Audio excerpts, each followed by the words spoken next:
L'actualité à la mi-journée, ouvrons à présent la partie magazine de cette édition. Et ce midi, on s'intéresse au coworking, espace de travail partagé et ambiance collaborative. À Bourges, une quarantaine d'entrepreneurs se sont ainsi rassemblés en association. Une manière pour les indépendants de rompre l'isolement. C'est un long format préparé par Jean-Pierre Aubry et Grégoire Crichois. Nous sommes à l'espace coworking de Bourges dans le Cher, traduisé par travail collaboratif. Un espace partagé par une quarantaine d'entrepreneurs individuels qui se retrouvent tous les vendredis midi autour d'un repas, ce qu'ils appellent un co-lunch. L'association a été créée il y a 2 ans par cette ancienne formatrice en coaching professionnel qui a entraîné avec elle plusieurs porteurs de projets. J'ai expliqué le concept du coworking, l'intérêt, tout le partage qui pouvait s'y créer, l'indépendance aussi qu'on pouvait créer, parce que c'est notre slogan aussi, c'est l'indépendance sans l'isolement, c'est-à-dire aussi retrouver d'autres professionnels, mais pouvoir aussi travailler chez soi quand on en a envie. Et du coup, quand j'ai présenté le concept, j'ai dit bah voilà, qui est intéressé pour travailler avec moi là-dessus? Et il y a 5 mains qui se sont levées à ce moment-là. L'un des premiers à avoir intégré l'équipe, c'est Yannick, 37 ans, ex-manager dans une mutuelle de santé. Il avait envie d'ouvrir une fromagerie au centre-ville de Bourges, mais se sentait un peu seul et n'avait personne à qui parler de son projet. J'ai tout de suite compris l'intérêt que ça pouvait représenter pour moi, le fait d'aller dans un environnement de travail qui me permettrait de rester concentré sur mon travail et également de rencontrer d'autres entrepreneurs et d'avoir un vrai réseau professionnel. Bonjour. Ça va bien? Bien, super. Alors, on s'y jette. Allez, on est prêt. Allez. Pour Fabrice, la cinquantaine, photographe publicitaire sur le web, 25 ans en agence de communication comme graphiste, la solution du coworking est apparue comme une évidence dans la mesure où il ne possède ni studio ni bureau.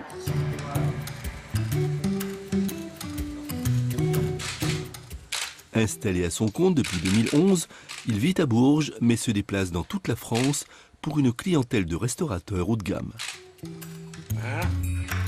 Jean-Pierre, raconte-moi ta petite recette. C'est un gâteau de boulgour au parmesan. Gâteau Avec tartare de truite fumée. au parmesan. Haddock à la civette. Tu as une petite huile de poivron à côté avec des huiles d'olive qui sont retravaillées. D'accord. Le coworking, c'est aussi une notion d'économie, et économie au sens noble du terme, une économie d'entreprise. Voilà, des charges, réduire les charges au maximum. Voilà, c'est pour ça que le coworking correspond bien aussi à ma démarche professionnelle, puisque moi j'interviens essentiellement sur la réalisation de mon travail dans les lieux de production, que ce soit dans les entreprises, que ce soit ici sur de la restauration. Moi j'interviens ici, donc j'ai pas besoin de local à proprement parler. C'est-à-dire que je la ligne demain sur une... Pour une cotisation annuelle de quelques centaines d'euros, l'association met à disposition de ses membres un bureau, une salle de réunion et tout le matériel informatique nécessaire. Mais ce que viennent chercher avant tout les adhérents, c'est de la convivialité et des contacts pour leur business. Moi, je démarre mon entreprise, je suis animatrice culturelle indépendante et je suis de Bourges. Et donc, quand j'ai cherché à m'installer, à créer du réseau, j'ai été me renseigner, voir ce qui existait déjà sur le terrain. Et je suis tombée sur le coworking. Donc, j'ai été accueillie par Géraldine, qui était présidente à l'époque, qui m'a proposé de venir, de partager un co-lunch comme on fait ce midi, de commencer à rencontrer du monde et puis me présenter les locaux. Je suis venu trouver un réseau.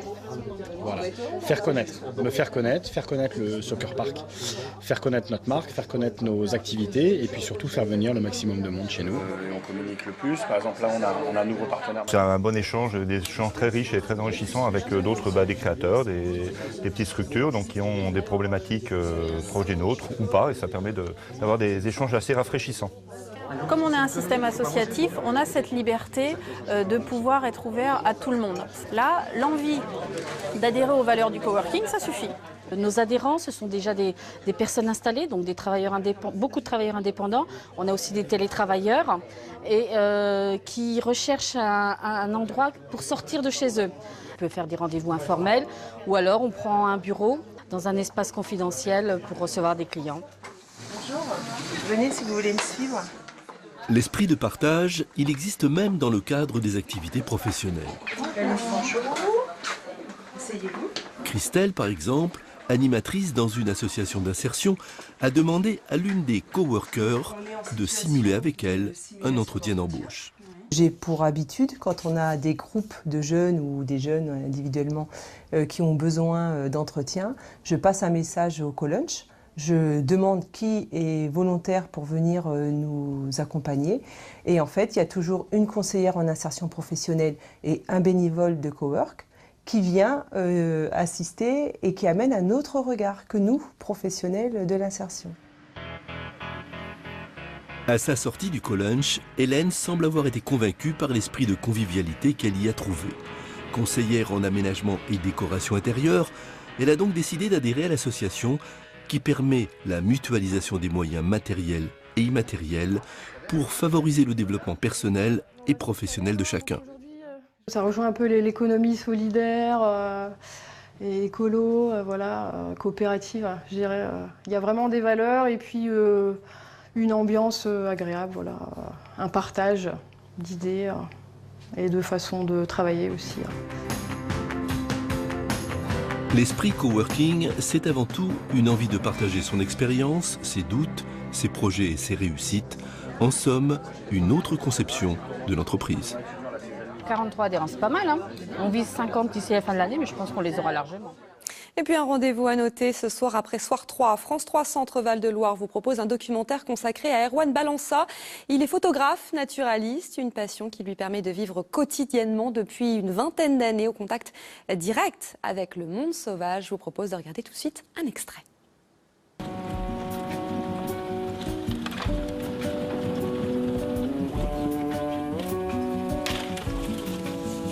Pour moi, en fait, depuis que je suis enfant, vivre dans la nature, c'est essentiel, quoi. C'est vraiment un rêve, c'est un rêve de gosse. Et aujourd'hui, c'est vrai que c'est génial, en fait. La vie que j'ai aujourd'hui, elle est en accord avec ce dont je rêvais quand j'étais enfant. J'ai l'impression aujourd'hui de continuer ce que j'ai commencé tout petit. C'est-à-dire que je continue à construire des cabanes, je continue à me cacher, je continue à me balader avec mes jumelles, à prendre énormément de temps, en fait, simplement pour regarder, pour essayer de comprendre. Pour m'imprégner en fait de ce que je vois.